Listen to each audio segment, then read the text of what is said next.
Okay, so I have a bunch of stuff I want to talk about. Oh my God, my hair this morning. This is, what is day 3 with no shampoo? My hair, I'm not even shitting you. Like, it was like a 12-year-old's or something. The grease was so like, I can't even tell you how much powder I have in my hair. And it feels so dirty. Like, it's really, I got to get out of my mind. I can't believe I'm doing this all over again. But the feeling of clean hair is with the detergent just dried out when our natural hair, needs to have this stuff, this sebum or whatever. And that, and the sebum is like what cleans it. It's this natural oil, and then you use this brush and you brush it and it pulls it down through the hair and cleans the hair and stuff. My brush is supposed to be here today, but still, every time you go off of the shampoo, you have to go through this period of time where the sebum, I don't know, when you go in and explain or go in and listen, I'm not going to be able to explain somebody else's stuff. I can just tell you what's out there so you can go look for yourself. But something about the shampoo pushes the sebum back or something, and the sebum keeps trying to come, and then we keep doing that. And so then when we stop using shampoo, it's like a big jolt of it or something, and then you have to go through that period, and then it gets to where it because it looks so, oh my gosh, looks so greasy and it just feels so, it's a hard one to get through. Like, this one's a hard one to me. Like, the I don't know. I'm gonna push through it though. I'm gonna really try with this boar head brush, because I did go back to the shampoo the last time, and not, well, fuck, I did get up to where it was like every day. It starts doing something, makes your hair seem greasy, so you have to use it. So it's like this what is that word? Well, anyways, I got too much to talk about to be stuck on that too long. So one thing, somebody asked me about that, the video for the New York Times, and I went back and was looking, and I found somebody else's video talking about it, but I can't find the video of it. But that is what happened when the Jamaican thing happened. Like, they scrub stuff. People go out and find stuff, and then you've got to be like on top of shit and see it like immediately, or it just gets scrubbed. And TikTok is on a fucking another level right now. Like, this morning I had 5 notifications. And ever since the other day when I got up and it was starting to be like more normal again, it went right back. I mean, I still can't. It's only like a couple hundred views of every video, if I even get that many. Some, they can hold them back and get 20. Like, I don't know what the hell these people do. But it's all manipulation. So, yeah, they took that video. I can't find it. I didn't go in and search the hashtag. Like, you could go in and search the hashtag, like articles from New York Times and stuff. Like, certain hashtags is how they find information. So you have to like realize the game you're playing. But I have gone in when they've scrubbed something. I've gone in and searched and searched and searched and not been able to find it. Where I learned that was that Jamaican one, man. That I was like, I had heard about this stuff, but I was experiencing it in real time, because I was just on there just going through videos, and saw it. I mean, it was so traumatizing. It makes me sick. I can't even stand to even have crossed back in my mind. It's disturbing as fuck. And I don't even want to start crying. I don't want to even picture it. But the video was, it was a bunch of small videos. So there's like videos of the kids going in. There's videos of the kids in the room. There's videos of like all this whole thing. When they started taking them down, they started scrubbing it, and they started doing these stories. Like, they started putting stories out in the Jamaican news and talking about you know, they spin the story. They tell a different story. I can't remember what the story they told was. This just happened, like, within a year. And so they were started spinning it. I can't remember. Oh, yeah, their storyline was that all these kids came to school and they all been doing voodoo. So they all came to school and started going and like demons started coming out of them and stuff. No, I saw the fucking footage. I saw what happened. It's fucking, it was so sickening. And so they put that out in articles and they started scrubbing all the videos. And so I would talk about it and people would be like, no, that blah, blah, blah happened. I'd be like, no, I saw the fucking videos. Like, I saw the videos. I saw the kids going in. I saw them being held down. I saw them getting the things put in them. I saw the whole thing. I saw the whole room of the kids laying there, like seizing and stuff. Oh, fuck. So anyways, yeah, if you can't find some of the things I ever say, it's just like it's that split second. You see something. And that's what I'm always looking for too, is I'm always just looking through for some kind of something, you know. And so this is, okay, so there was a bunch of weird stuff that I wanted to talk about today. And you have a bunch of people saying like what they think is going on and stuff, which always, I love it because then it adds in more perspective for you. You know, just like with the smoke, I didn't think of the bees. Well, it's even more than that. Now you got shit. And now I'm on the West Coast. So West Coast and East Coast are different worlds. And, you know, I saw a girl the other day. She was from Britain and she's living somewhere here. And she was saying things that there's a lot of people who moved to different countries and they do these video things I learned living in this other place, blah, blah, blah. And she was talking about how absolutely huge this place is. Like, people in Europe have no idea how big this place is, and that we are like a whole bunch of different countries. We're not like all one thing. We're all spread out in different countries. Like, and that is true. Like, we are like Europe, only they've condensed it to try and take control over these and call it the United States of America, which I saw, this was really good too, is this was a guy who was pulled over. And he was, the cop lady came up to the car. And it seemed like he was in a truck, but not like an 18-wheeler, but it definitely seemed like some kind of transport truck. Hold on. I gotta just finish this last bit. And, hold on.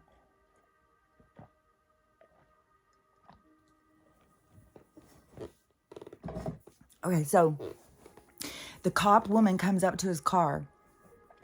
And it's very civil. And that, you know, she's not coming up being all like an asshole to him. She's very, very polite, very nice. And so she starts asking for identification, blah, blah, blah. And he starts saying, I'm not an American citizen. I got to think of how he said it because it was so perfect. I was like, oh, fuck, I got to find that video and write this down. This is what I got to do because my brain injury and I can get fumbled up with words and stuff. I just need to have it on a card. And then they pull up, just hand him a card. Just like, here you go. And then I even thought yesterday, because I was singing this, I was singing, you know how like you can be walking around like a mall or a fair or something, and they'll walk up with this card. I can't talk, so read this card, and it will have their stuff. And so I was thinking that's what I have a brain injury. This is what I need to tell you. But I was like, oh no. I could turn around and say, well, you're not allowed to drive. They just flip it into some other thing. So, but what he said was, now the burping will start. Now what he said was, I'm no longer an American citizen. I'm not a citizen of I'm not an American citizen. I'm not what I don't think he called himself a citizen at all. He's a nationalist, a republic. Oh, God damn it. I'm gonna have to look that video back up, but it was just in the wording. So it's not like I'm not an American citizen. I'm in a like that territory, like kind of like if a tribe person was out and they pulled up on him and they said, hey, I'm from the tribe. You have no say over me. So it's kind of like that, and but it was that he was not a citizen, American, not an American. I swear to God, it was something with the Republic or something. I'll look it up and get the words more right. That's why it's so frustrating when I can't remember. But anyways, and he said in the RCW, he gave us RCW code. He gave a court case like Masses versus Maddox or something, and then and so she was just standing there like, oh, okay. So she's like, can I give me your ID? Well, I don't have to give you an ID because I think he did give some sort of identification at like deeper into the story of when she was asking like the different things, and he would say, I don't have to because of blah blah blah. I don't have to because I'm not a citizen. I don't have to because of this. Because see, we don't have to be licensed. We don't have to have insurance. We don't have all those things. And he called her out too because she said something like, oh, she pulled him over because he didn't wear a seatbelt. And that is, he goes, a mandate isn't the same as a law. You can't, and so he started teaching her. Then he pulls out a damn packet and gives it to her. And he said, I'm trying to educate the police because police don't seem to know the laws and stuff. So I'm educating police. So here's your packet. Go home and read this. I'm going to test you later. But he said he's trying to educate because so many of the people, like I said, they're just there to follow orders. They don't know the laws. They don't know our rights. They don't know their own rights. And so luckily we have people out there that do go so deep into these things that they do go out and see like all our different rights. It's not like every single one of us has to do the same job. We all have different roles we play, but we sure have to be paying attention to what other people are doing if we want to benefit from what they're doing. And so there is people who, and I know I have a warrant right now, and he had a warrant too. And mine is Kittitas, County. His was King County. So that would be over by Seattle. So he could be a Washington state resident. But if he's a trucker, he could just go through Washington. But, so she said, he's like, a warrant? What do I have a warrant for? And she said, it's something I've never heard of. And it was a weird thing, like I've never heard of either, like selling jelly beans or something. It was really weird. And so he's like, well, what the hell? I don't even know what that is. And she said, means blah, I can't remember. And she said, yeah, I've never heard it. I've never seen it or anything, but I looked it up and it says that you have committed fraud. And so he's like, oh, okay, so I'm going to have to look into this. But so he had a warrant. So I would have a traffic violation that I'm not paying. And I'm sure it's, it's probably to warrant. Every time I drive to Yakima, I'm like, I have it on cruise control. Don't go 1 second over 70. Because I was going over 70 when he pulled me over, but I was passing a big old truck to get off of the freeway. Like such bullshit, man, the stuff they do. So, and they're just trying to get tickets. They're just trying to get money into these different counties. I think they're just trying to ticket us. I've seen so many, when I'm out driving, so much cops, so many, radar traps. So anyways, but so I have that warrant. So I was glad, because he wasn't in King County, so they didn't go and arrest him and hold him for it. So because I was thinking about that the other day around here. We went to the lake yesterday and it was weird. There was just no people. There was a couple of boats, like little fishing boats, and a couple of trucks. So all these early morning guys going out to the fishing boat thing, sitting out there, but there was no people, none. And the whole camping thing, I didn't see nothing. And then I kept thinking, okay, well, school's just getting out here. School's got another week or something. But I was like, okay, but what about Canada? When did they get out of school? Aren't they out of school? Because those are the ones that are usually have the lake full. And then there's other people too with campers and stuff. But this is a place where a lot of Canadians go. And so I was like, okay, so that's weird. And the last thing I had heard was, like, I don't know what's going on at the border for crossing, but I had seen a girl who is a tarot reader, and she is in Canada. And last week she tried to cross to come over because she wanted to do a nomad trip around here. So she had set up her whole life, got rid of her, all the stuff set up for this nomadic trip that she wanted to come and do through America. And they wouldn't let her cross. And her video that she was talking about, she's like crying. She doesn't even know what she's going to do. She's giving up all her stuff. She's about, so then she had to be like, okay, well, I'm just going to have to do the same thing, only I'm going to have to do it here. And so she's going to start her nomad thing in Canada, I think. But anyways, she was talking about what they were saying about they wouldn't let her cross the border. They found some loophole thing. I don't remember what her bullshit thing was that they wouldn't let her go. And so that made me think yesterday when I saw how empty the lake was, I was like, man, are they not letting people cross? Are they trying to trap them in there? And it even gets so much stranger. So there's so much footage of the helicopters flying over the forest and the flames shooting down onto the trees. And then the 21 of them all started at exactly the same time. That's the magic. Oh, I gotta say this one too. This is so crazy. There's gonna be so much more of this too. It's gonna get crazier and crazier. So this is a 911 call, and I can't remember what city it is. Like, you can probably look it up and see.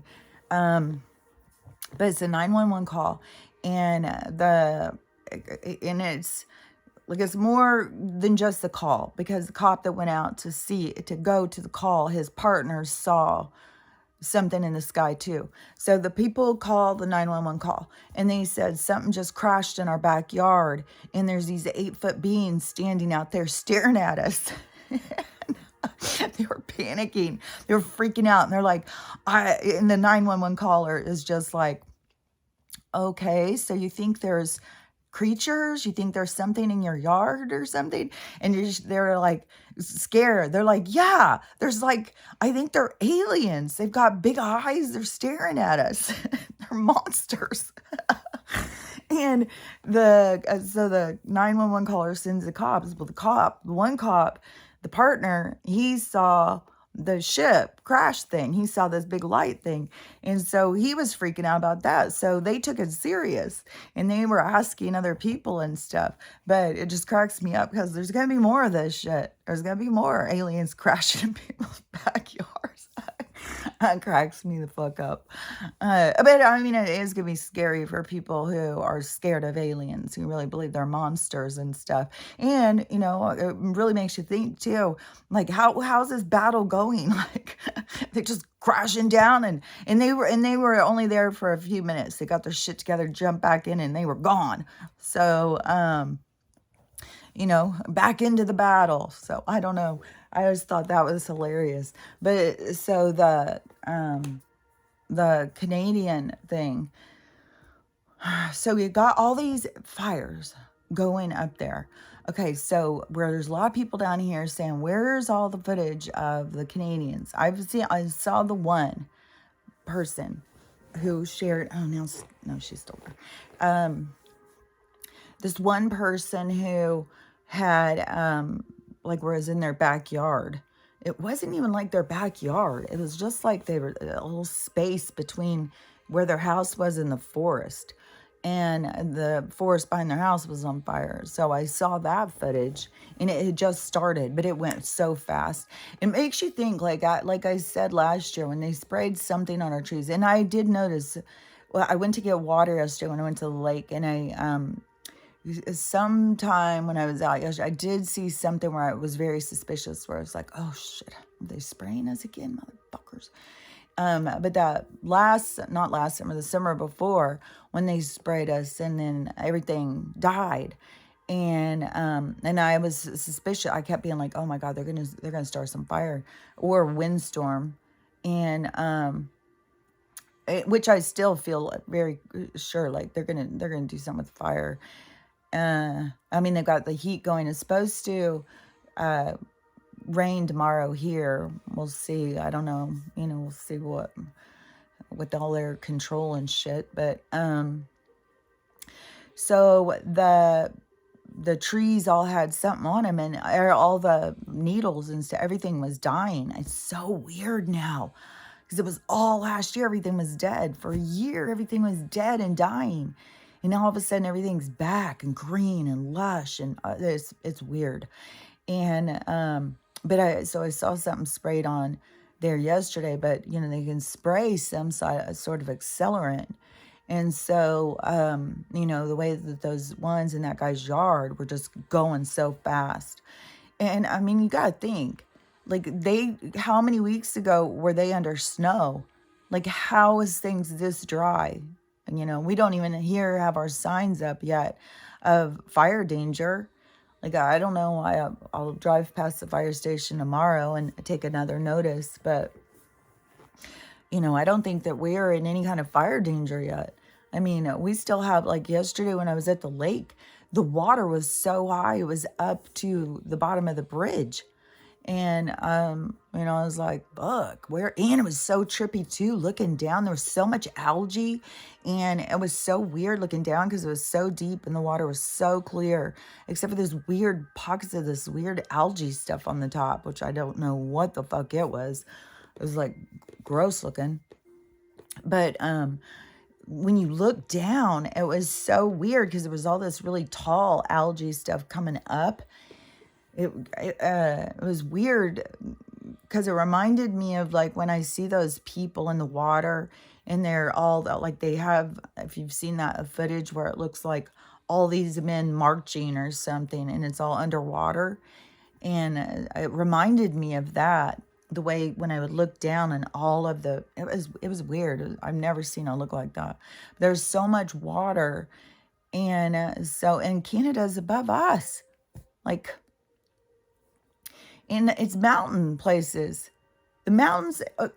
When I just was driving yesterday, Mount Baker is covered with snow, almost to the point where it looked malformed, where I was like, that doesn't even look like Mount Baker. It looks like somebody just dumped a big shit ton of snow up there and just made like a mound or something. Something looks weird.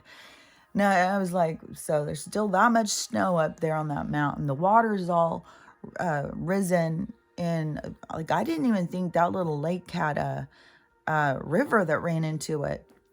I was standing there talking to some strange guy yesterday because he ended up walking up with his dog. So we were the only ones out there. And he was just visiting there. He's not from here. And so we were talking about the water or whatever. And if there was a river. And I don't think there's a river that runs into that. Like, I don't know, how the water would be that high. But it doesn't make any sense to me that they're over there, oh, it's so dry. It's just popping off fires everywhere, And so, for one thing, are they lying about the fires? Like, how would we know? That is why so many people here keep saying, why do I only keep seeing footage about the smoke in New York? Why am I not seeing anything about all these fires? Like, I mean, for it to be like that, like when you see the footage of New York, oh, fuck. Like yesterday where I was saying, we're so used to that on the West Coast, these fires and blocking out the sun and weeks and weeks and weeks of hazardous air quality, not being able to go outside, smoke everywhere. Where it's not even warm because of smoke between the sun and stuff. So, over here, we've experienced that so many times through the summer, especially since they've actively been trying to murder us all. So that was, something that we were used to. What they've got going in New York, that's a whole nother level. Like, I've never seen anything like that. Like, I've seen it be pretty bad. Like, where definitely you're outside, everything looks orange, the colors are all off, nothing looks right and stuff. I've definitely seen that. But what they've got going now, like, and so now the people, like me, as conspiracy theorists, so people are like, why aren't we seeing the footage in Canada? Like, we should have some crazy ass footage of fires and escapes and shit that are going with this, or is it just a forest, or it just burning down another forest? Like, and there's no houses around or something because so much of Canada's on fire. And then when you hear about that, and then you go and look up the global fires, but half of Africa's on fire. A third of India is on fire. There's so many fires. If you go and look, they've got half the fucking world on fire. And still, we don't have smoke. And I yesterday when I was outside, and I don't know if it was just so much on my mind, I thought I smelled smoke for a minute, but it could also be somebody out here burning their debris. So, I don't know. But the people over on the East Coast, because this is affecting a whole bunch of different states, and they're saying, where's the footage of all these fires? Where's all this smoke coming from? And there's people who are getting footage. So the Nibiru is, there's some shit going on over there on the East Coast with the plane. And I kept looking every time because it's been so clear. And I keep trying to see the sun over here looks very clear. And, I don't know if we have a totally different sun, totally fake ass sun, who knows who's got the real motherfucking sun anyways, who knows, like, the shit is mental. So I kept looking to try and see. I don't see a sundog. I don't see anything. And so, and yesterday it did start having like this weird atmosphere started coming in, and, like what they do when they spray and blur all the sky out. So over there where these people are getting this footage, you can clearly see, like, there's this planet, and then there's this planet, and then there's another one. And so the people who know about that, who are sharing footage, they're saying, are they trying to block, like, is something big going on up there? And that's what they're trying to make sure we don't see by putting all this smoke and then having a cover story. And they're are like fumigating them. Like, fuck, man. That's what it looks like. It looks like they've motherfucking tinted them and just fumigating the whole motherfucking, all of New York City. And at the same time, we've got this giant fucking ass volcano going off on the big island in Hawaii. And so, in every single thing that they say or do and stuff, it's always like, if you don't have so many boots on the ground, is it even happening?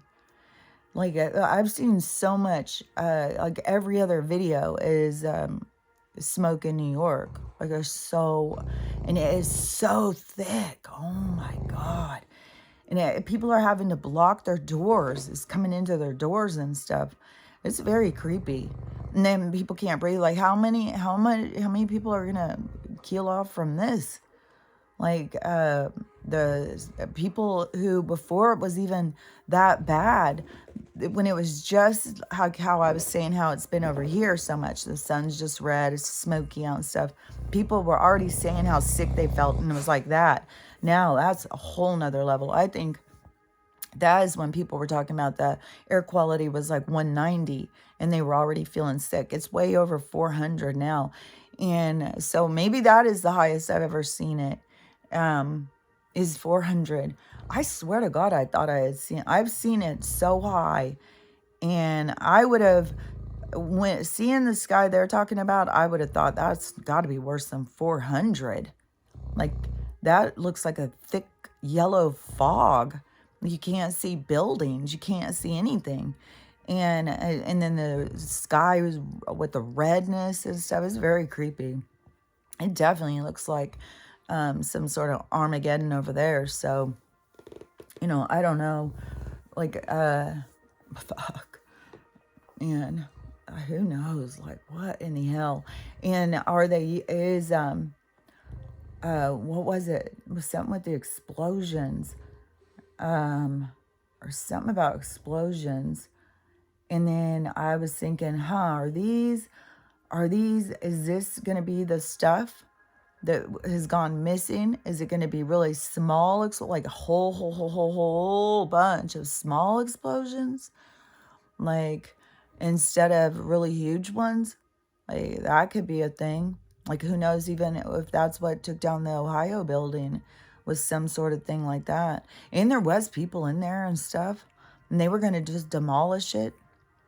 Some of the people now, they were dead when they got them, but they were going to demolish it with all those animals in it and stuff. Like, God, this place, these people are so motherfucking evil.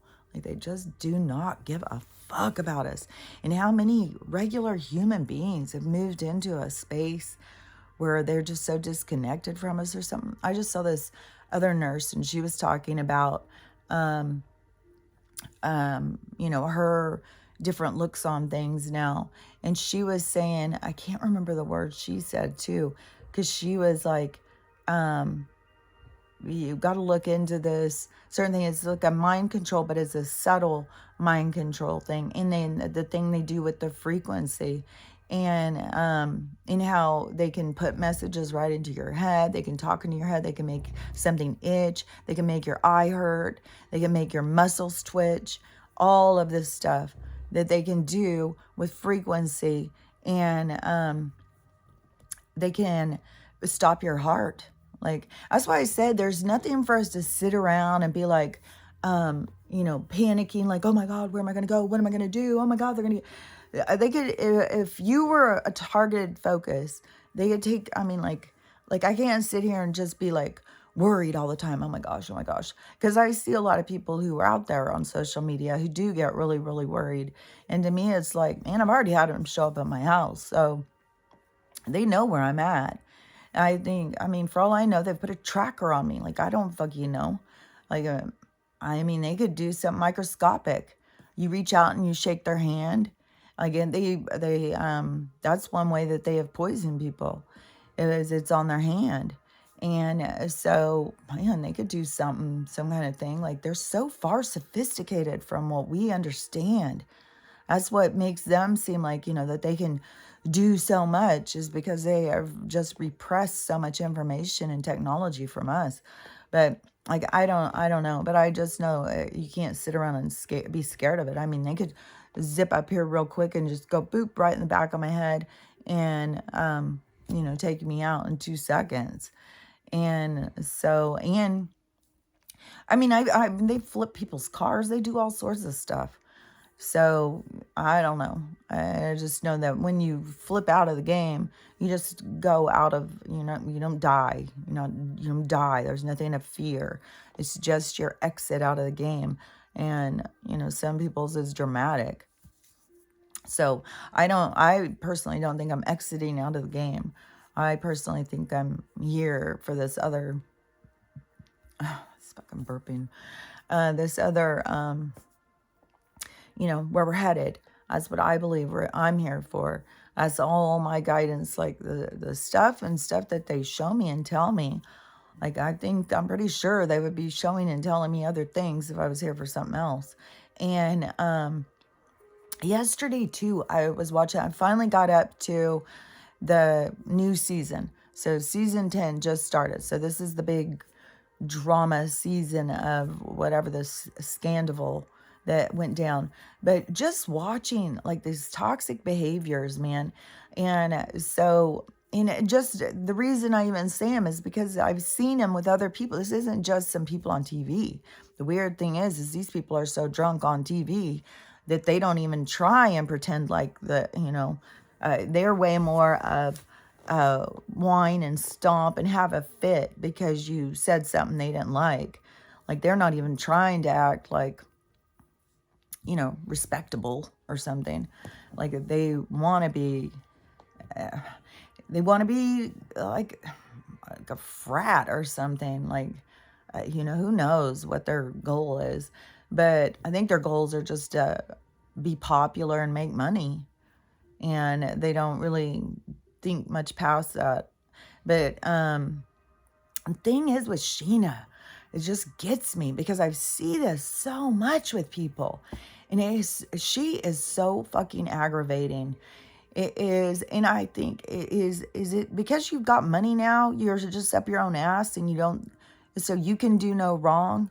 And you're such a wounded animal that you just freak out if anybody says anything to you. You have got to be open as a as a person.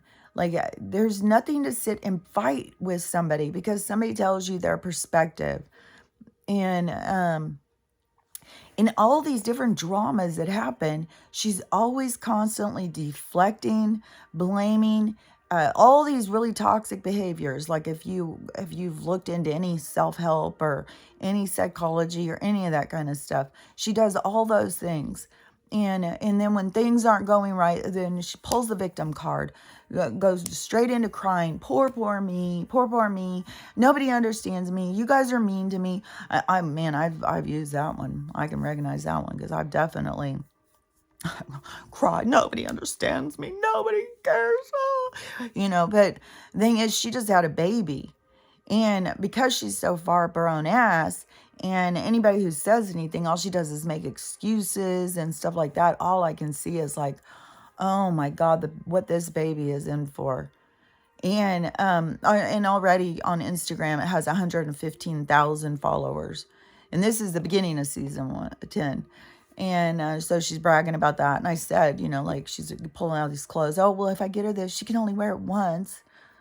Jesus Christ, stupid ass shit.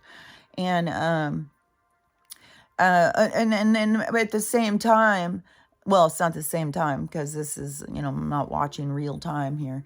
But right now, what we have going on with Instagram and Zuckerberg and shit. So if you don't know anything about that, that's some, you can't, I'm sure I can't talk about. So you'd have to go look it up, but it's all over the place. It is they've been compliant to these crimes. They've been involved. Oh, another thing too in this show, and I really swear to God, I really think it's called Peacock for the peacock. I think that they want that in there, peeing and cock in the thing with the rent.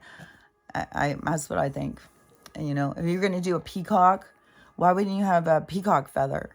Why would you just have a rainbow? And then how many motherfucking times they say pizza or pasta? There's a lot of pizza and a lot of pasta going on in their talks. And like they had a pizza party one day. I couldn't believe how many times that they said, oh my God, I love pizza. Oh my God, I love pizza. Oh my God, I'm so excited. We got pizza. I was like, okay, what in the holy hell? Nobody is this fucking excited over goddamn pizza. I mean, it was weird. And then they were doing pictures of feet because they were trying to raise money, which I don't think their feet pictures made a lot of money. But so they hired a professional photographer and whatnot. And they had this whole thing with pizza or the feet going through pasta and dripping down. And, oh yeah, because it was just one day when, one of them got hit in the mouth and there was blood all coming, and then they kept taking pictures, and the pictures just were disturbing with the blood in the mouth and stuff, and then getting so excited over pizza and pasta. There's definite programming and indoctrination and stuff in this, and these people, like, I don't think that they have any clue. I think, when they sit there, oh yeah, get excited, talk about the pizza, say pizza as many times as possible. They're like, okay, I don't think that they sit there and go, oh, well, you know what that means, we're really talking in code. I don't think that they're on that level, not at all. And I don't think any of them, because I think if somebody knew, that they would say, I don't know, should we really be saying that? But they don't know. I mean, Tom's in there like calling himself a cis male and shit. Like they're programming 100%. So, but the thing that has me so concerned, where you could just see this toxic shit, like people who think like somebody has money and stuff, so they're a better person. No, I feel so sorry for this kid at this point. She has got such an immature, toxic, her mom, like if you look up stuff about borderline and histrionic, and I'm not saying like, with the diagnoses because I think that any of those things are just like I had talked about, their diagnosis that they come up with over behaviors that we do. They combine them, they create diagnosis, they lump them all together. So I'm not saying, but a lot of people know about these diagnoses, know about like borderline personality, know like what kinds of things a borderline girl does. Fucking that's Sheena 100%. And she's not trying to get her. I mean, hopefully she's going to see some kind of stuff and start trying to work on herself and figure out what her problem is so she stops doing her toxic behaviors. She's so fucking toxic, I can't even believe it. Like, I could not even be friends with someone like her. Oh, God. And all their relationships. And it's like somebody will do something and then they all accept it. And that is what I'm saying is we've got to set higher standards. Like the stuff where they all just accept it and these people's behaviors and these things that go on and stuff. You got to raise the bar. You don't just be like, okay, well, I can't even think of all the different things that, I mean, they're all drunk all the time. So they're just drunk all the time and they do drunk ass shit. And then they all just blow it off and just like, oh, well, like if somebody, like if I were to say to Sheena, well, that really hurt my feelings when you came to, like this big drama that went on that James and the other thing too with James, because I wanted to say this other thing he said that I thought was really good, not just his saying about the girls with the penis straw, just all the tackiness of what happens with some of these girls when they do these bridesmaid parties, when they just go full on let's just see how tacky we can be. And the other one, he was complaining because she was having this problem. She spent $10,000 on a nose job, and the nose job didn't come out perfect. And it came out, and I had a perfect nose when I was a kid, and then it got broken twice. So you can have a perfect nose and still get messed up. Like a lot of people have messed up noses, but so she was freaking out about this messed up nose, like it does some kind of curve thing. And it's like, my nose does that too. And, but mine's been, broken twice. She went to go see this other guy and he was going to charge her $32,000 to fix it. And he was going to have to dig into her rib and take cartilage and all this shit to fix her nose. It's like, this is the wackadoo shit where they've got people convinced of stuff like, you got to spend all this money to try and look like, put somebody else's nose on your face, put somebody else's cheekbones in, put somebody else's chin on, like all this stuff that they tell people to do to their faces. And so, and James was like, you don't need to change your nose. Your nose is fine. You don't need to do that. Just leave it. He's like, I'm the one who's looking at it. And I could totally get what he was saying, but those are the kinds of things that totally blow up is, how dare him? He thinks it's all about him. That's not what I heard him saying. I'm saying he's saying, yeah, your nose looks fine. Don't worry about it. I look at your face all the time. It doesn't bother me. Your nose looks fine. And, to an insecure girl who is especially an insecure girl who has gotten a lot of attention for her looks, and then, is panicking because what if something happens to my looks? What's going to happen to me? And that happens to a lot of girls, like girls who have good bodies, girls that are really pretty. And then as they grow older, they lose their identity. And once their body's gone, like, who am I? I was somebody who had a good body. Now I don't even have that. So what the fuck am I? Or somebody who's pretty. And then they start aging. That's why you got to have more to you. You can't just think about the shell, the outside, because on the inside is what is important, how you feel. So you got to build up things about you. So when you lose your face or you lose your body and things change, that you don't fall apart, that you can, go with the flow. And so what James told her too in this conversation was, I don't want you to turn into one of those Hollywood women that go in there and is putting all that stuff in their face, changing their faces. I think they look weird, and I don't want my wife to look like that.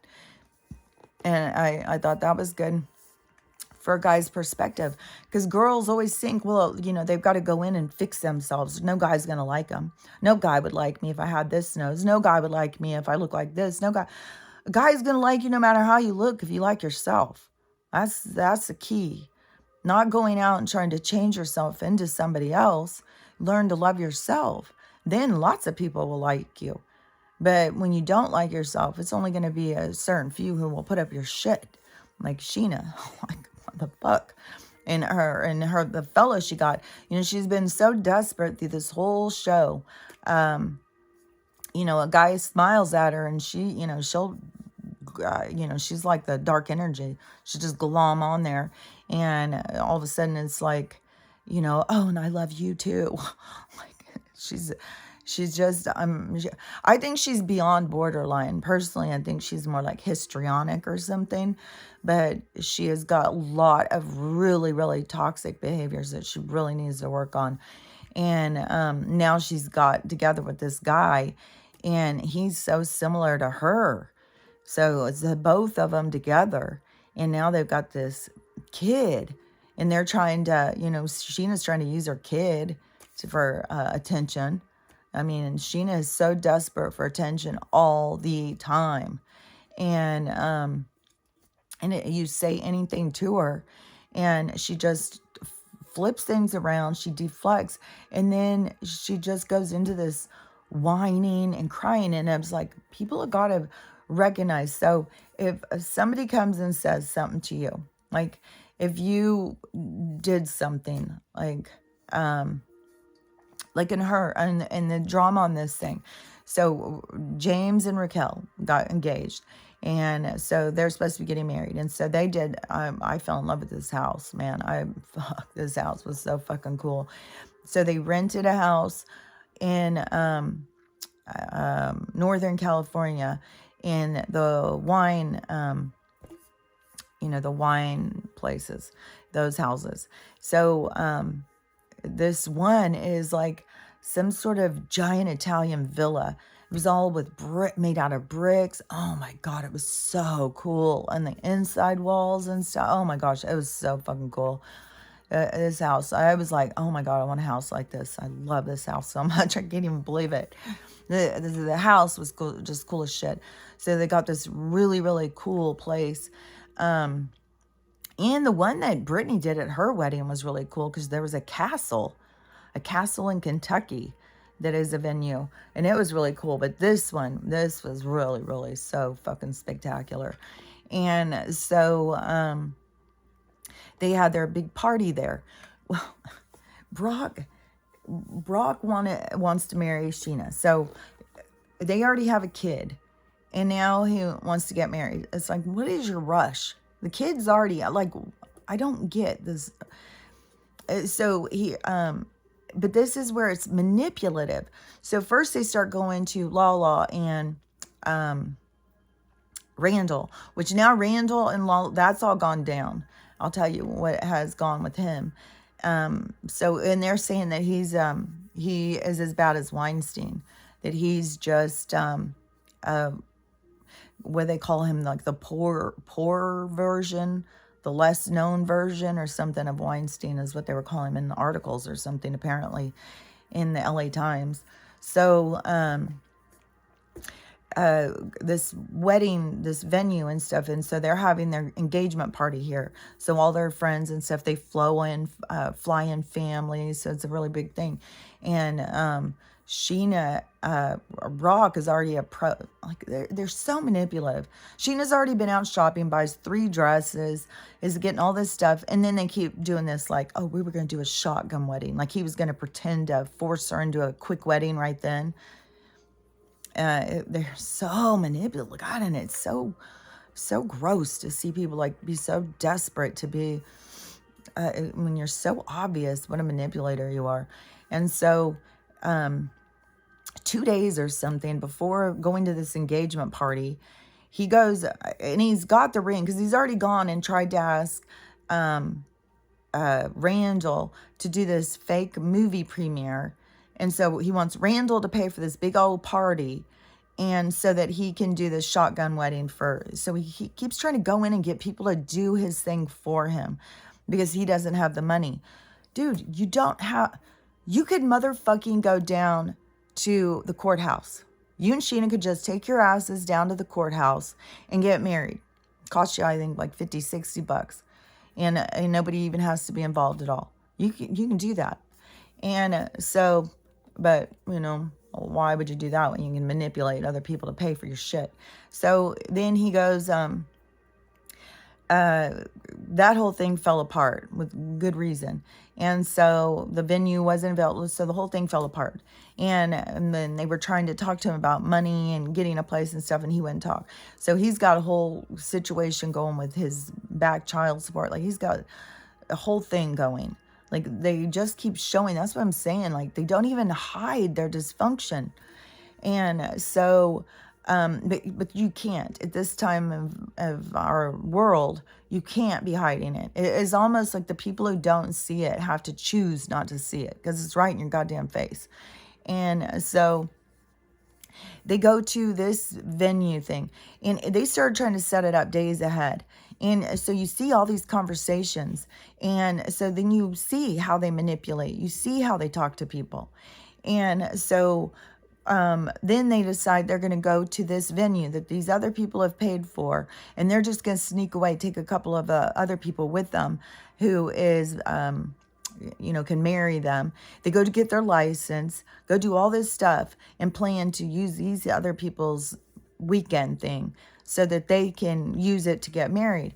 And I thought, if you're super poor and you wanted to, or you talked to your friend and you said, what if we paid in, chipped in some or something? Like, there's a way to do some of this stuff without being so skeezy about everything. And so you don't want to be skeezy, you want to be honest. You want to be real. You want to be authentic. And then if somebody says no, be okay with it. Not everybody has to be on your train. Like, they can be on their own train. They don't have to agree with everything you say. And so they go there, and the whole thing turns into a drama, of course. But their whole thing was that they were going to do this wedding thing there. And so with this reunion thing, when they start trying to confront Sheena and say anything, the deflection, well, what? And she even comes out and says, well, why can't anything ever be about me? It's like, you're on somebody else's weekend and you're whining why it can't be about you. That is so fucking histrionic, and it is constant. And so, if you've got like really toxic things going on with your friends and you can't figure it out, and there's this, it is a way that people talk to each other. It is a way of like, suddenly Raquel's feelings don't matter because only Sheena's feelings matter, because Sheena's misunderstood. Sheena's this, Sheena's that. And so then you got Raquel apologizing to Sheena for being upset for her to, and, Sheena is a master of being able to twist things back. And the thing is that's so toxic about it is it's for the person. The person who's doing the twisting is keeping themselves from growing. So you're holding yourself back from being able to grow and become better because you don't want to face your own toxic shit. And so, if you are a girl who has got a lot of toxic relationships and you don't know how to see and you don't know how to fix it, you don't know what you do, and you can't see how it keeps turning so south. Like, every time you're trying to talk to somebody, it turns into these arguments and stuff. We have very, very toxic behavior. We're programmed very, very toxic. And A good one to go and look up is go look up about borderline personality disorder and go look up about histrionic personality disorder. And it will say different things that the girls will do, and it is about needing attention because of it's a need. Like these things are needed. Like she's not pretending to cry when she feels this way. Like it's real. That's why I feel so sorry for her kid. Her kid's gonna be in competition with her. Her kid's not gonna be able to do anything. It's gonna make her mom fall apart about every goddamn thing. Her mom's gonna be in tears about everything. These people who go have kids and don't even realize. A kid is not coming out to be your baby doll, so you can take pictures of it and put it all over the place where they're trying. What the fuck? All over Instagram. How many of these people are going to be coming up? These people who've been out there exploiting their kids all over that. And all this is coming out about that. Fucking these people. What was the one I saw yesterday with another exploiting another one that is really gross. There's so many, but Sheena's doing it right there, exploiting her kid. Oh, what was that one? Yeah, it was something about, oh, I remember. Yeah, it was about Uncle Fester. So I can't remember his real name, but if you watched The Addams Family, you remember who Uncle Fester was. And, you look at him and you think, oh, that's probably the only part he ever had. He's so strange and unusual. But no, he was a kid actor.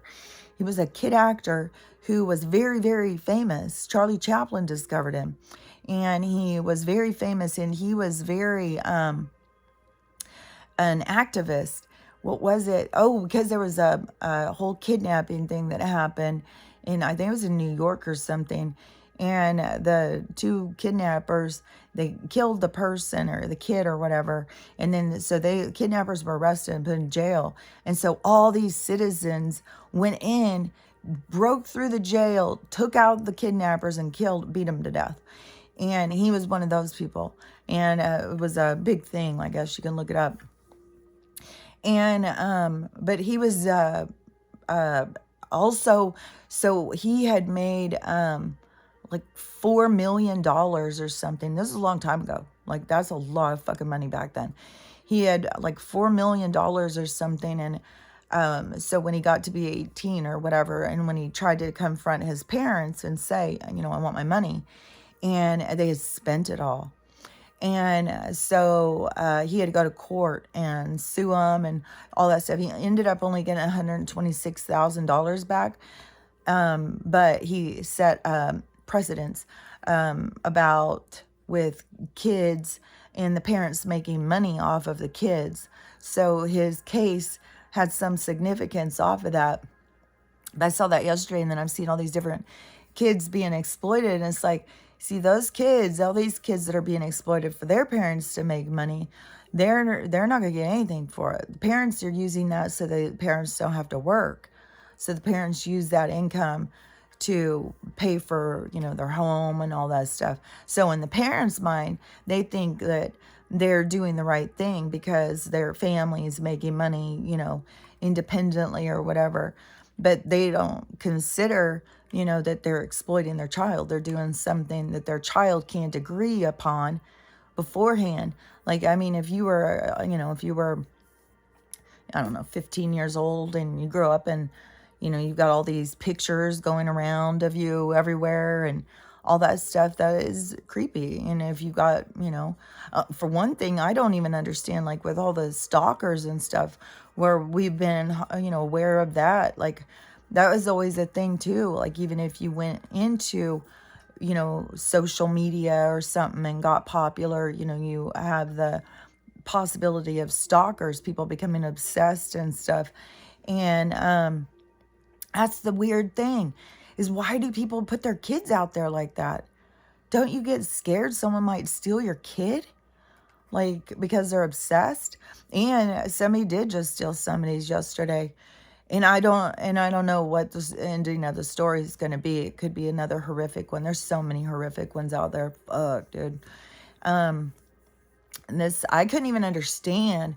It was the grandma who was talking, And I couldn't understand when she's saying, but it seems like her son is married to a woman who, I don't know, there's some sort of a fight with another woman. And so for somehow they went into the hospital with their baby. This other woman who's in this fight with her husband or something went in and stole the baby out of the hospital. They've got it on the hospital footage cameras that she left the hospital with this baby, 6-week-old baby. And it was already this big brawl, this beating thing. I think that's why the woman's at the hospital. And so the grandma was like, this baby's in danger. It's going to end up in a bucket in their yard. Like, fuck. I mean, there's so much brutal shit. And I know that this is, like, when I look at something like that, like, I see all of these past lives. These are all a bunch of lives. This isn't just what's happening here. The emotional stuff, the connections that you have, the traumas that you have with people, it's all based on other lives and stuff. You're here to work some of this shit out. And then you have this toxic programming to go up against. So it's important to really go. I think self-help books are really, really good when you're trying to figure yourself out, when you're trying to help yourself. I don't think it's as I don't think going to a counselor is as good as going and getting self-help books, because the self is who needs the help, and it's you and yourself working on you, not a third party giving their opinion and stuff like that, because their opinions and stuff are based on their perspective, their own pathway. They don't know yours, so they can't give you the ultimate direction that you may need. It's always good to have more insights, more opinions, more of perspectives. Those are always good, but you can't just, like, counseling becomes like a toxic behavior of like dependency, a toxic dependency kind of if this person approves, then you must be okay. But that's not true. And so if you are because guys can be a borderline and histrionic and stuff too. It's not just a girl thing. But so you can go and look up those books and those behaviors. Once you know a behavior, once you're aware, like, oh my gosh, every time somebody says something to me, I become so defensive. That was my thing. I would become so defensive, felt so misunderstood. Nobody understands me, and you go look that shit up. You can find it like in borderline and stuff like that. So that's what I'm saying. If you're trying to figure out your own shit, you got to do some research into figuring it out.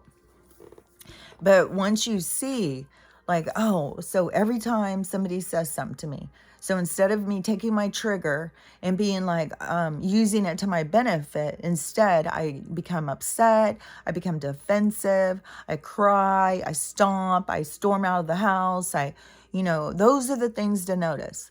Your behaviors. What do you do? And I'm not saying you got to sit there, somebody comes in every day to tell you what's wrong with you and you need to sit there patiently and take in the abuse, of what they think. No, you don't have to. It's not about what they think. It's not about trying to please somebody else. It's about when somebody says something to you, you have an automatic response. The automatic response will just go automatically unless you stop and go, okay, now I'm in the response system. Now something's going. So now I can be aware. Now I can pay attention.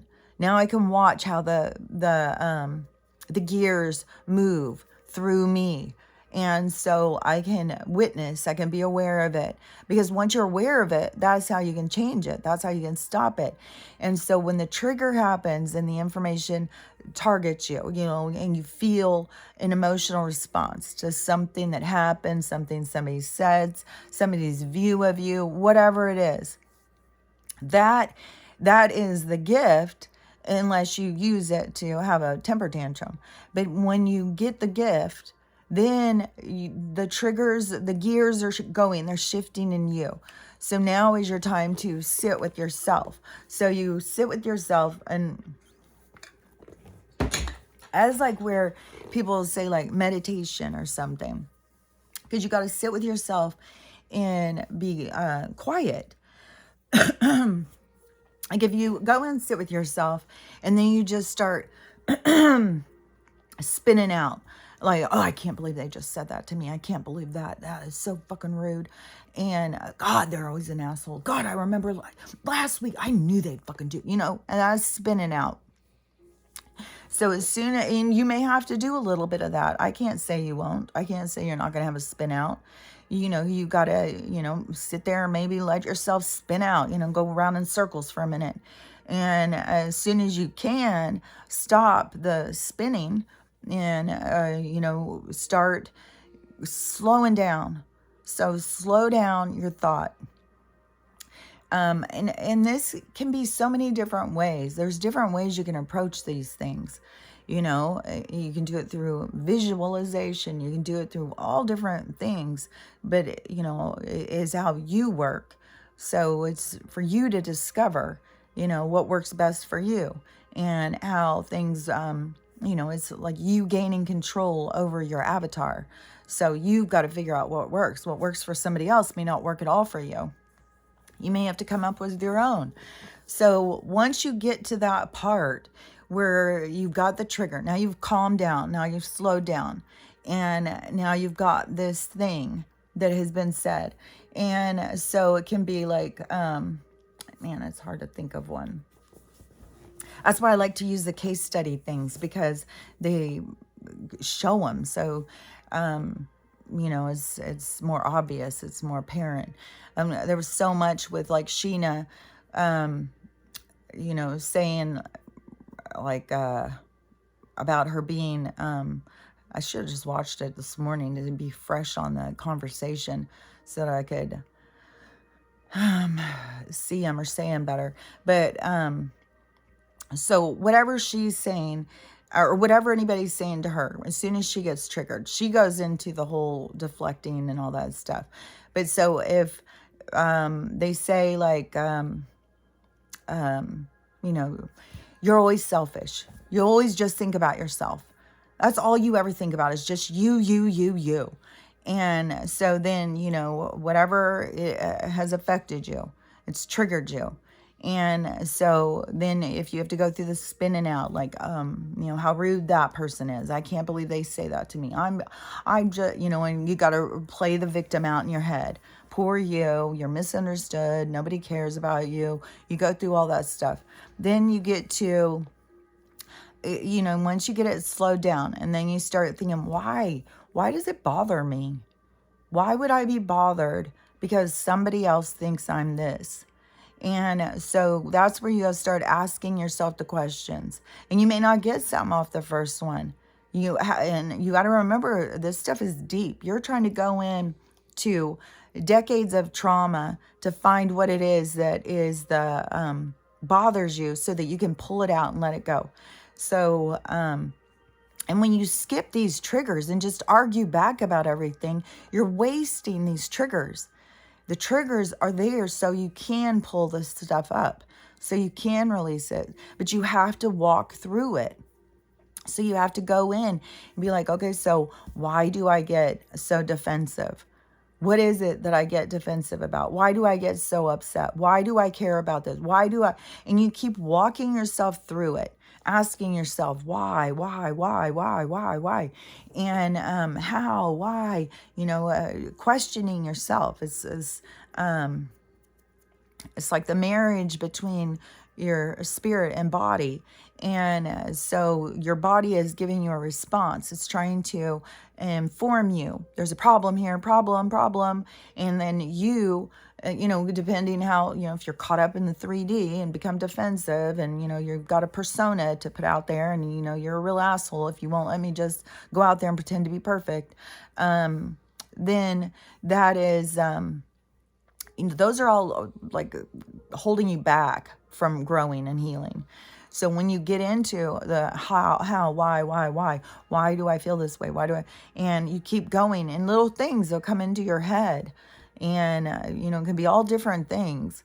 And like I've said, they have all different ways of communicating. Like you could ask that, and then they don't know how to show you, except for, you've calmed yourself down and you're watching a movie, and all of a sudden a girl comes on and she's doing it, and you get to see it.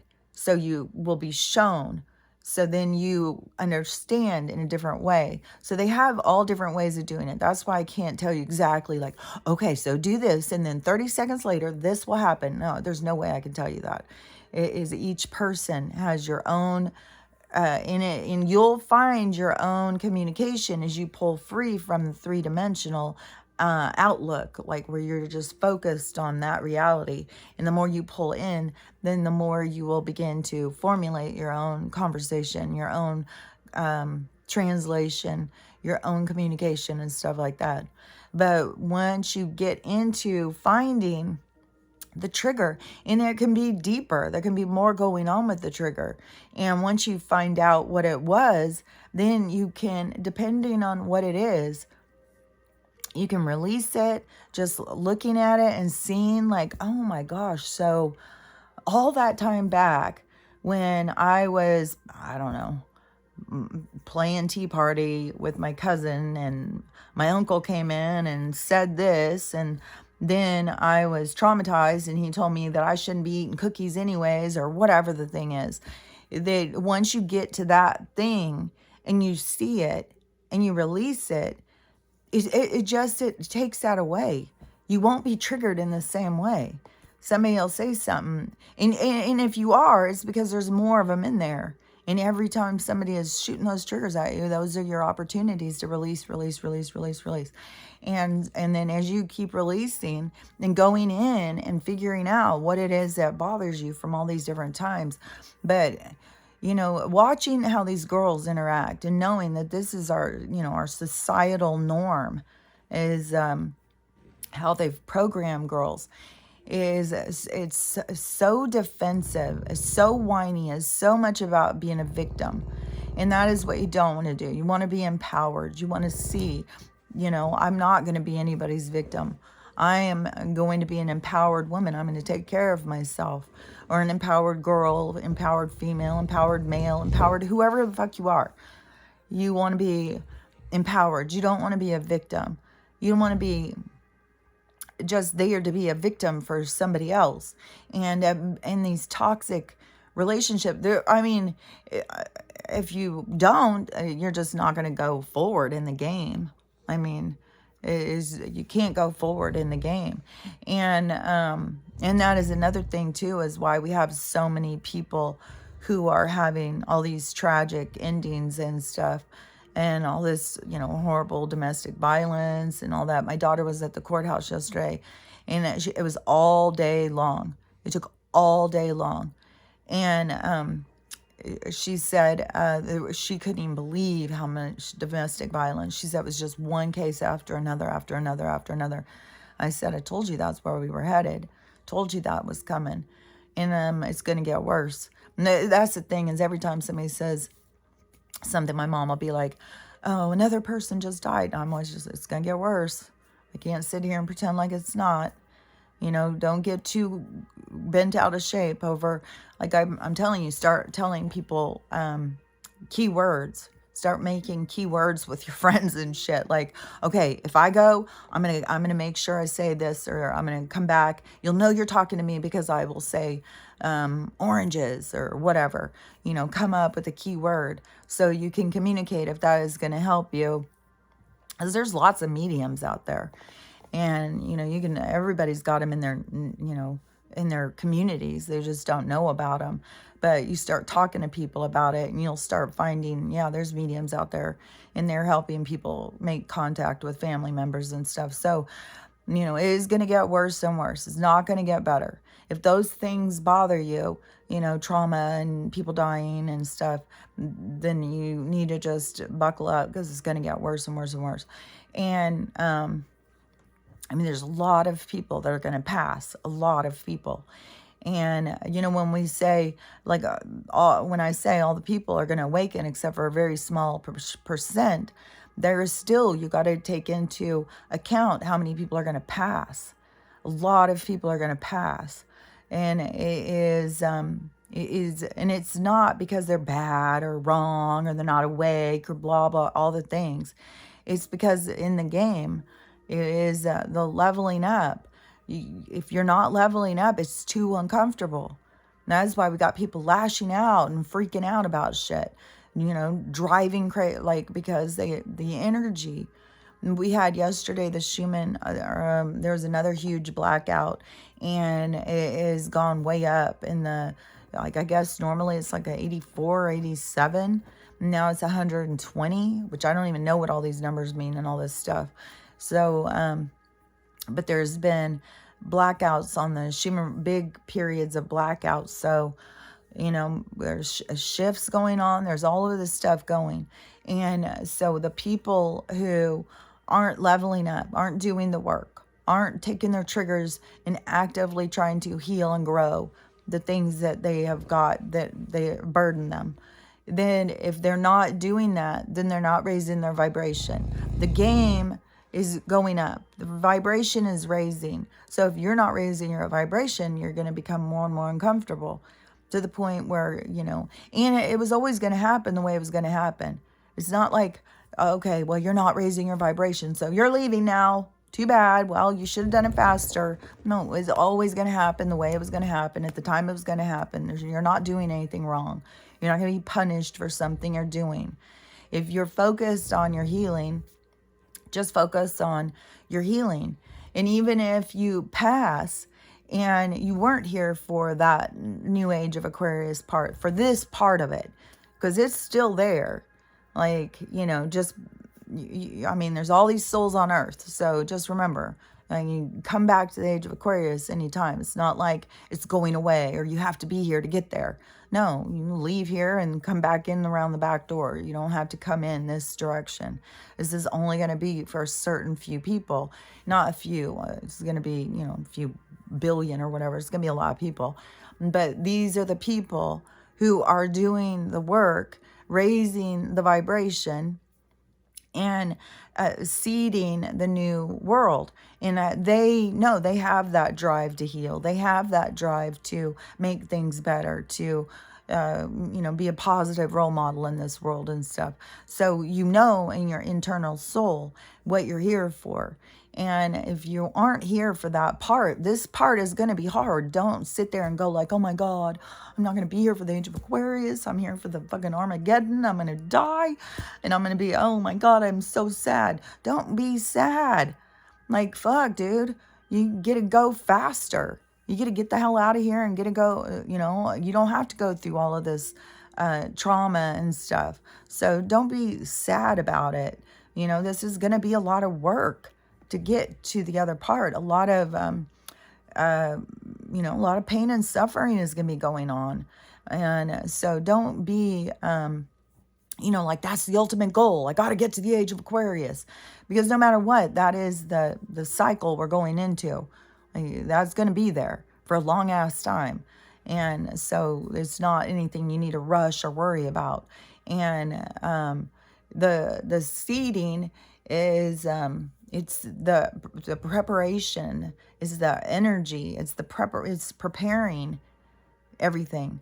So anyways, if you are going to be one of the people who leave, an important thing is to keep in mind is that to have awareness of what they call death is just you leaving the game and going into the other realms.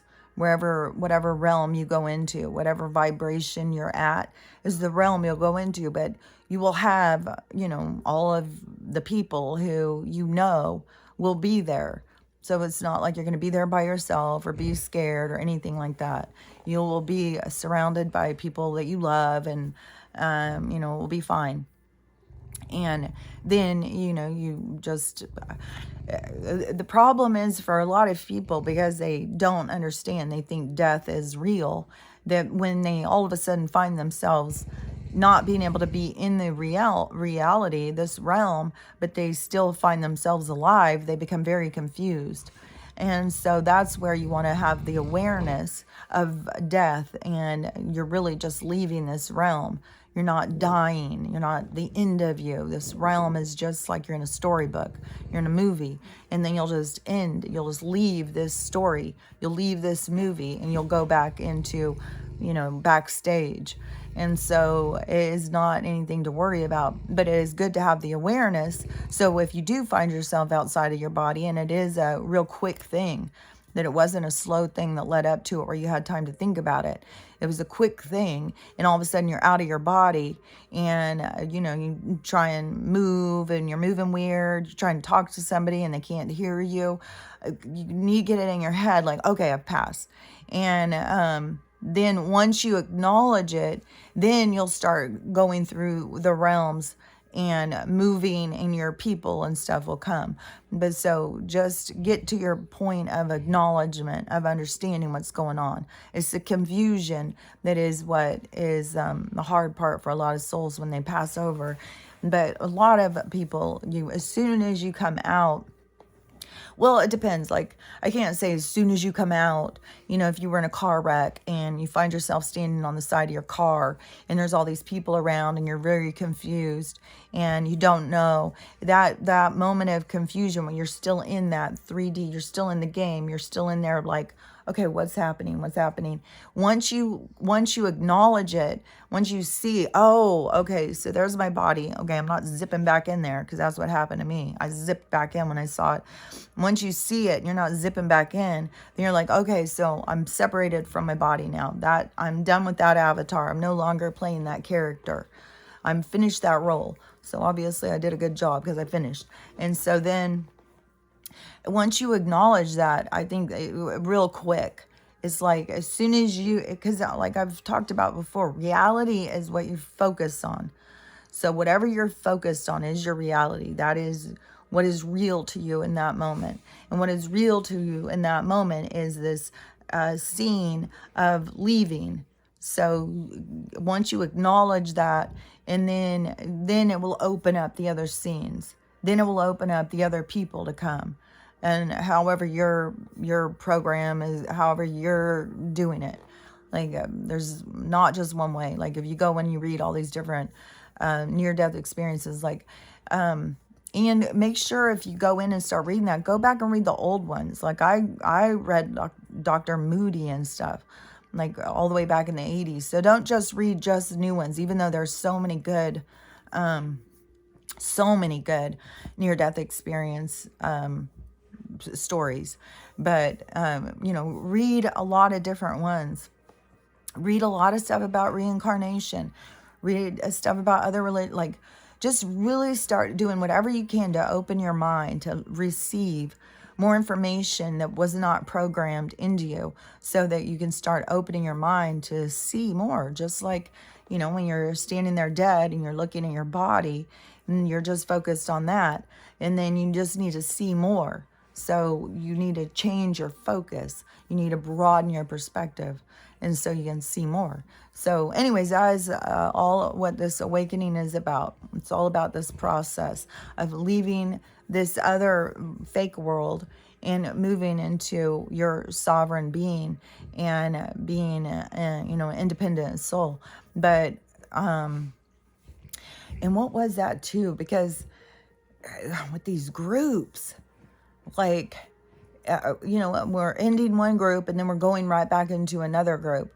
And so with the groups, whatever your group, if you're group jumping, you've got to make sure you stay sovereign. You don't go in to just be a part of a group. Like, well, the group says this. Well, the group says that. Well, it is about your independence. If you find a group of people that align with you and you start building your community with these people, then that is, up to you. But just don't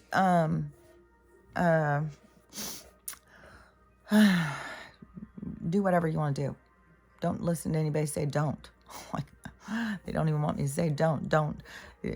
Do everything that you want to do. This is all about you. This is for you. This is your birthday party. This is your soul's birthday party. And what you do with it is up to you. So anyways, I'll talk to you later. Who knows what's going to go down. I did see some more things, too, where I feel, oh yeah, because I got to say this real quick too. Because we went, slobber. We went yesterday to the lake, right? And, when we went out there, wait, I got to think of what I was about to say. Because the lake, she looks over at me. I don't know, I think what I was about to say. Damn it. We went to the lake. Was it the sign? It was something I had seen. Oh, damn it. God, that drives me crazy. Because it comes right in and I can see it, and then I've got, oh, well, I should say something before.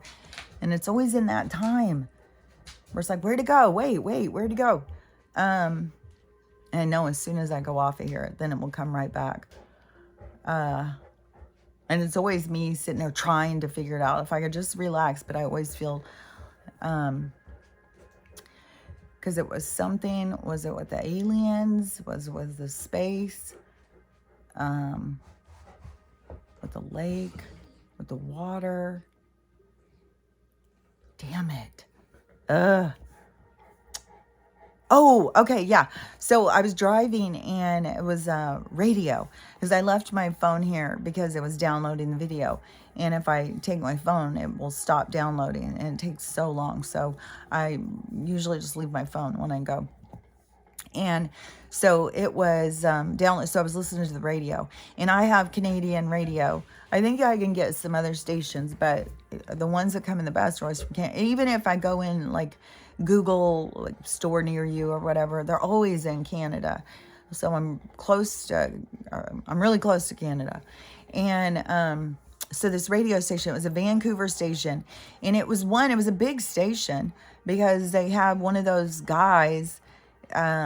I can't think of his name, but it was one of those DJs where it was like, one of those popular names or whatever. So it was a big station. It wasn't just like some little tiny station. It was a morning program.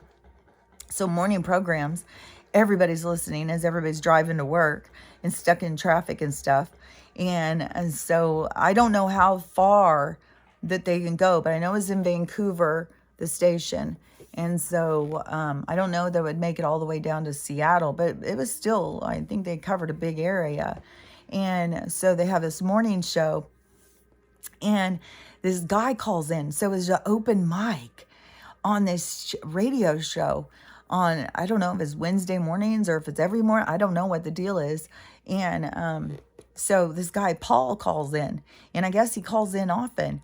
And I was in love with Paul. I swear to God. Paul is a fucking master. Like, I don't know if he had it all written down or what, but he could, in his 30-second window, he could spout off so much stuff. And I had people going like, well, what was he saying? What was he saying? It wasn't about what he was saying. It was about, he got on radio and got, I think he got a minute or a minute and a half in 30-second slots. And he got to say so much disclosure as fast as he could, so much truth, so much stuff that no matter what, he planted so many seeds. He got people to think, even if there was people who were like, okay, that guy's crazy.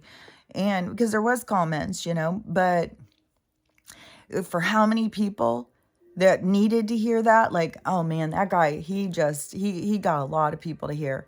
A lot more than that. I mean, like this morning I got up on TikTok and I have 5 notifications. Like, I don't know what the hell TikTok's doing again. Like, it's the same bullshit. And, and I don't know with the YouTube. I mean, I don't know. I mean, I feel like censorship is being lifted just because you can see the videos are starting to get more, and people are starting to say that I've come across their page. So it seems like censorship has been lifted off of here somewhat. But I think with the TikTok thing, there's some kind of political drama thing that's going on, because now with the politics, now they're going to do this other thing and they're going to use it for the election. I don't even know. So, but all the nonsense is all to get us to wake up, to get us to see something, to get us to notice something. So it's all, being manipulated to try and get us to wake up. But anyways, I just thought that was so cool. That guy got on there and he said so much stuff. But one of the things he said, so right now in Congress, we have this FBI guy or something, and it's about the alien stuff, which I thought was so funny because then you got him landing in people's yards. And this 8-foot guy with big eyes is standing out in my yard looking at me, scaring me. This cracks me the fuck up. And I would have, a big old 8-foot guy comes and lands in my backyard. You bet your ass I'm going out there and talking to him. Bet your ass. I am not at all scared. And if I get sucked up and taken away and put onto a food train, then so be it. But yeah, I'm not scared. But so with the, he was saying that this whole thing is going on in Congress. It's something about, there was a ship that crashed. They've got all sorts of stuff, I guess, apparently, and they're hiding it. Just like, so this is the disclosure to the alien stuff. And so this guy, Paul, was saying that there is going to be a huge disclosure. I think he was saying this weekend, like this week is Congress, and then it's going to start with this big disclosure thing. Some big stuff is going to start happening. So I keep hearing that, and Paul says, so we'll see how it goes. And so I don't know, but it's just stuff to be aware of, just pay attention. I mean, we're back to tomorrow will be Friday, and every time it's always like it will happen on a Friday. And then, it will, where things will go down on the Friday, but we won't be as impacted until the Monday. So I don't know. I mean, because they can get us all in our homes and then they can lock us down. I'm pretty sure Russia was under martial law the other day. I don't know if they still are, but I saw Putin on the news saying that it was under martial law. And then they've got, they've got shit going on over there. And the whole thing with the dam and the EMP. And so, anything can go down. So just be ready for anything. Just stay safe. And there's nothing to fear. That's the biggest thing. There's nothing to fear. Even though you get those little tingles and be like that, like panicky, that's where you just got to come up with your mantras, come up with your things to focus on, to keep your mind from losing it so that you're not just going to full-blown panic. Because, this is a time that, it is important to control that. Because it would be really easy to just go into a full-on panic. Like, I can see why people are losing their shit. Out in the streets losing their shit. And, it's going to get worse. So just, stay safe and keep working on you. And the biggest thing is focusing on your own internal guidance. So you know what you're doing here. You know why you're here. You know what you're supposed to be doing. That will make you feel a lot better. So anyways, I'll talk to you later. Bye.